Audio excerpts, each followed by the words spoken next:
சீக்கிரம் சொல்லித்தரேன். ப்ரேயர், முழங்கால் ஜெபம். சாதிப்பீங்க. தாய் தகப்பனங்களை பார்த்து சொல்கிற, தொழிலில் சாதிப்பீங்க, பிஸ்னஸில் சாதிப்பீங்க, நல்ல நிலைக்கு வருவீங்க. நீங்கள் முழங்காலை மட்டும் முடக்கி பாருங்க, உங்கள் காரியம் ஜெயமாக இருக்கும். பிரச்சனை ஈஸியாக வெல்லுவீங்க. பிரச்சனை எல்லாம் கர்த்தர் அற்புதமாக உங்களுக்கு சாதமாக மாற்றிடுவார். ஸ்தோத்திரம், அல்லேலூயா. எஸ்ஸர் ராஜாதியை பார்த்து, எனக்கு அருமையானவர்களே, மொட்டாக சொல்ல, இந்த காலத்திலையும் மௌனமாக இருப்பாய் என்று சொன்னால் யூதருக்கு சகாயம் ரட்சிப்பு வேற இடத்துல வரும், நீயும் குடும்பம் செத்து போவீங்க அப்படிங்கிறாரு. ஸ்தோத்திரம். கவனிக்கிறீங்களா? மௌனமாக இருக்காதீங்க. எப்பொழுதும் போல நீங்கள் ஜெபம் பண்ணுங்க. தானியேல் பாருங்க, அவனுக்கு சிங்கக்கவியில் போடக்கூடிய சூழ்நிலை வந்த போதும் அவன் ஜெபம் பண்ணினான்.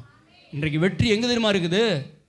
பிரச்சனை வந்துருச்சு, தூங்காதீங்க. பிரச்சனை வந்து கண்ணீர் விட்டு கவலைப்பட்டு இருக்காதீங்க. பிரச்சனை வந்துருச்சு, நீங்க ஊழியம் செய்ய நிறுத்தாதீங்க. பிரச்சனை வந்துருச்சு, ஆண்டவருக்காக ஓடுறதை நிறுத்தாதீங்க. பிரச்சனை வந்துருச்சு, ஆத்தும ஆதாயம் செய்ய நிறுத்தாதீங்க.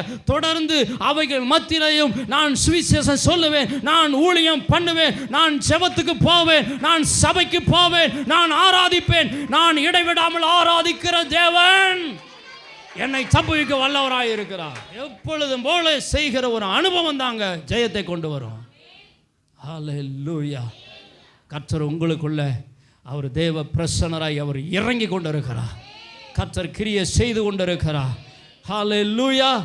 ஜெபிக்கிறவர்கள் தேவனுக்கு பிரியமானவர்கள், ஜெபிக்கிறவர்கள் தேசத்துக்கு ஆசீர்வாதமானவர்கள், ஜெபிக்கிறவர்கள் எதிர்கொள்ளும் எல்லா பிரச்சனையிலிருந்து மீண்டு வருவார்கள். ஜெபிக்கிறவர்கள் சாத்தானுடைய திட்டங்களை முறியடிப்பார்கள். ஜெபிக்கிறவர்கள் ஊழியத்தில் பயன்படுத்தப்படுவார்கள். ஜெபிக்கிறவர்கள் முதன்மையான இடத்துக்கு வருவார்கள். தயவு செய்து ஜெப ஜீவியத்தை அசட்டை செய்யாதிருங்கள். ஹல்லேலூயா. ஜெப வாழ்க்கைக்கு எதிராக குடும்ப உறுப்பினர் தயவு செய்து செயல்படாதீங்க. உற்சாகப்படுத்துங்க, உற்சாகப்படுத்துங்க. உங்க ஆவி போராடும். மாம்சம் ஆவிக்குறாது, ஆவி மாம்சத்துக்குறாத போராடும். இன்னைக்கு ஜெபத்துக்கு போகாத, இன்னைக்கு ஜெபம் பண்ணாத, இன்னைக்கு உபவாசம் பண்ணாத. உன் சரீரம் டயர்டா இருக்கு, நான் உபவாசம் பண்ணுவேன். ஆமென். ஸ்தோத்திரம், அல்லேலூயா.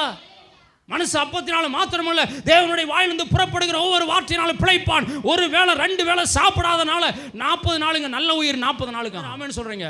ஒரு வேளை 2 வேளை சாப்பிடாதனால என் வயிறு என்னன்னா பரவாயில்ல, ஏன்னா நான் சாதிக்கணும். ஆமென். கர்த்தர் எனக்கு ஒரு நல்ல ஒரு வேலையை கொடுக்கணும், கர்த்தர் என் பிசினஸ் ஆசீர்வதிக்கணும், கர்த்தர் என் பிள்ளையை ஆசீர்வதிக்கணும், கர்த்தர் எனக்கு ஒரு மகிமையான காரியத்தை செய்யணும். என் சரீரம் என்ன வேலை நடந்தாலும் சரி, கர்த்தர் என் குடும்பத்தில் ஒரு மாற்றத்தை கொண்டு வரட்டும். அதற்காக அப்பா சமூகத்தில் முழங்கால் படியிடுவேன்.